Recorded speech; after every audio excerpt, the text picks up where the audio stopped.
Je crois que je n'oublierai jamais cette journée du 24 octobre 2024, la veille de mon terme. Je pensais juste aller à mon rendez-vous hebdomadaire et pourtant, ce jour-là, tout a basculé. Aujourd'hui, je vous raconte comment s'est passée la naissance de mon fils Hiro, entre stress et imprévu, mais aussi beaucoup d'émotions. Ma mère et ma petite sœur sont venues au Japon pour m'apporter leur aide durant les premières semaines de vie de mon fils. Je suis donc allée à ce rendez-vous avec ma mère et ma belle-sœur, ma petite sœur ayant choisi de rester à la maison. Je vous avoue que j'étais à bout et épuisée. Pour ma grossesse, j'ai pris environ 24 kilos. Pendant qu'elles étaient là, on a tout essayé pour faire venir bébé. Promenade, les danses pour provoquer l'accouchement de la maison des maternelles, vraiment tout. À l'échographie, tout semblait normal. Elle m'a annoncé un bébé de un peu plus de 3,8 kg. Elle m'a ensuite fait une échographie vaginale pour voir jusqu'où était descendu Hiro. Je vous avoue que je suis allée à ce rendez-vous en me disant que limite j'allais demander à ce qu'on me le provoque parce que vraiment je n'en pouvais plus. L'été avait été très dur pour moi puisque j'avais fait une insolation. Pour ceux qui connaissent l'été au Japon en particulier, dans le Kansai, c'est humide, il fait lourd. Alors quand on est enceinte, en plus, fin de grossesse, c'est terrible. Elle me fait donc une échographie vaginale, me dit qu'il est descendu, mais pas suffisamment pour dire qu'il va naître dans les heures qui suivent en tout cas. Elle décide de me placer le monitoring. Alors le monitoring, c'est un appareil qui mesure en fait les battements de cœur de bébé, mais aussi l'intensité des contractions par exemple. J'avais à ce moment-là des contractouillettes, comme dit l'une des sages-femmes présentes dans la maison de maternelle. Ce sont des petites contractions, ce ne sont pas celles de travail, c'en est que, ça dépend des femmes, on peut avoir par exemple une semaine avant en fait l'accouchement. Donc quand j'avais ces contractouillettes, le monitoring avait du mal à enregistrer les battements de cœur d'Hiro. Moi, je le sentais bouger, donc à mon sens, il n'y avait rien d'inquiétant. Mais voilà, le personnel a commencé à s'inquiéter. Sans explication, vraiment très soudainement, je me suis retrouvée avec un masque à oxygène. Je vous avoue que je ne sais pas encore trop pourquoi. À aucun moment, on ne m'a expliqué ce qui se passait, le pourquoi du comment. J'entendais le staff parler. On a demandé à ma belle-sœur et à ma mère de sortir. Alors pour moi, c'était stressant, mais j'imagine que pour ma mère aussi, puisque elle ne comprend pas du tout le japonais. Donc finalement, le premier médecin qui m'avait suivi et donc celle qui me suivait actuellement sont venus et m'ont dit que j'allais être hospitalisée en urgence. Pour eux, la date de terme étant le lendemain, le 25 octobre, ils ont opéré me garder en se disant que on allait voir si Hiro décidait de venir dans la journée ou même dans la nuit, et que si ce n'était pas le cas, il le provoquerait le lendemain parce qu'il s'inquiétait un peu par rapport à son cœur. Je n'avais donc rien sur moi puisque c'était un examen de routine. Ma mère est restée avec moi pendant que ma belle-sœur, elle, est allée chercher donc mes affaires et prévenir mon mari que justement j'étais hospitalisée. J'étais énormément stressée. La seule chose que j'essayais de garder en tête pour me détendre, c'était de me dire allez, demain je suis maman. On m'a alors amenée dans une salle d'accouchement où on m'a mis la blouse, on m'a expliqué voilà, il fallait que j'attende un peu pour ma chambre. On m'a apporté un repas. Dans les vidéos sur un suivi de grossesse que je vous remets en description, j'ai demandé donc la péridurale, même si je n'étais pas sûre de la vouloir. On m'a fait la préparation. J'ai souffert. Vers 6 h, on m'amène dans ce qui va être ma chambre pour tout mon séjour et on m'explique que on va venir me poser le monitoring à minuit, à 3 h, qu'on me réveillera à 6 h, qu'à 6 h30 je retournerai dans la salle d'accouchement où j'avais été et que vers les 7 h, on démarrerait en fait le traitement, si on peut dire, pour provoquer l'accouchement si le fils ne venait pas de lui-même avant. Il faut savoir que je dors quasiment dans un endroit que je ne connais pas et en plus avec le stress, la préparation à la péridurale dans le dos me faisait mal. On m'a demandé de rester sur le côté gauche. Donc autant vous dire que j'étais tout endormie du côté gauche et endolorie aussi surtout. Entre la douleur dans le dos, la douleur du côté gauche et les contractions, même si ce n'était pas encore celle de travail, la nuit a été très difficile. Surtout donc on est venu me réveiller à minuit, à 3 h et à 6 h du matin.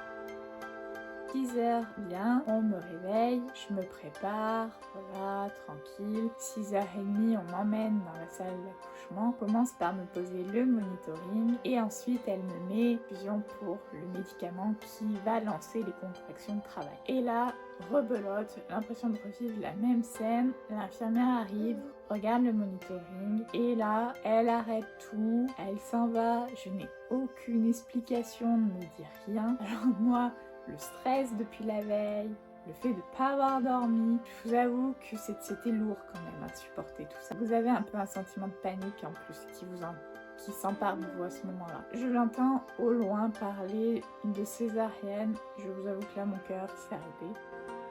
Elle revient un peu plus tard avec le médecin qui m'annonce donc qu'effectivement ils vont me faire une césarienne en urgence. Pourquoi ? Eh bien parce que quand il y a une contraction, le cœur d'Hiro semble faiblir. Et comme les contractions ne sont pas encore les plus fortes, ils ont peur qu'il y ait un problème, ils préfèrent donc intervenir tout de suite. Normalement, les césariennes se font l'après-midi, d'après ce que j'ai compris. Mais là, c'était une urgence. Il m'explique donc qu'il va aller tout préparer, qu'il reviendra plus tard. Là, le monde se dérobe sous mes pieds. Toute la pression, le stress et la panique, la fatigue s'emparent de moi. Et je deviens une vraie fontaine, je me mets à pleurer toutes les larmes de mon corps. Je préviens mon mari et ma mère qui étaient déjà réveillés, mon mari n'ayant pas spécialement bien dormi puisqu'il s'attendait à ce qu'on l'appelle. J'arrive à me calmer légèrement. À un moment, le médecin revient et me dit qu'on va commencer la césarienne à 9h. Quand mon mari arrive, il est à peu près 9h moins 20. En voyant mon mari, j'ai craqué de nouveau comme c'est pas possible. On demande au médecin comment ça va se passer. Le médecin nous explique qu'il faut environ 30 minutes pour sortir le bébé et ensuite environ 45 minutes pour recoudre la mère. Sur ce, on m'emmène au bloc. Moi, je suis toujours en pleurs. Mon mari est emmené dans une salle d'attente pas très loin du bloc. Tout le personnel se présente, on dit je suis un tel, je suis une telle, les médecins aussi, je suis médecin, blablabla. Je sais qu'il y a une sage-femme qui m'essuyait assez régulièrement les larmes. On m'endort ensuite, donc plus ou moins de la poitrine jusqu'aux pieds. On teste en fait avec comme un sac congelé un peu si vous sentez la différence. Et on vous explique que vous n'allez pas sentir la douleur, mais les mouvements. Votre corps va bouger. Effectivement, l'image n'est pas très jolie, mais moi j'ai eu l'impression d'être un sac de viande qu'on secouait dans tous les sens. Pendant la césarienne, j'ai arrêté de pleurer, mais je me suis complètement déconnectée de mon corps. C'était un peu comme si je regardais la scène de loin. Je ne saurais pas l'expliquer, c'était très particulier comme émotion finalement. Mais tout a changé quand j'ai entendu mon fils pleurer. Hiro est né à 9h29, ils ont eu du mal à le sortir parce qu'il était un peu plus gros que ce que le médecin pensait. Mon fils est né donc, en grammes 3882, donc 33 kg 882, donc beau bébé pour un premier. 53,3 cm, j'ai pas fait un petit.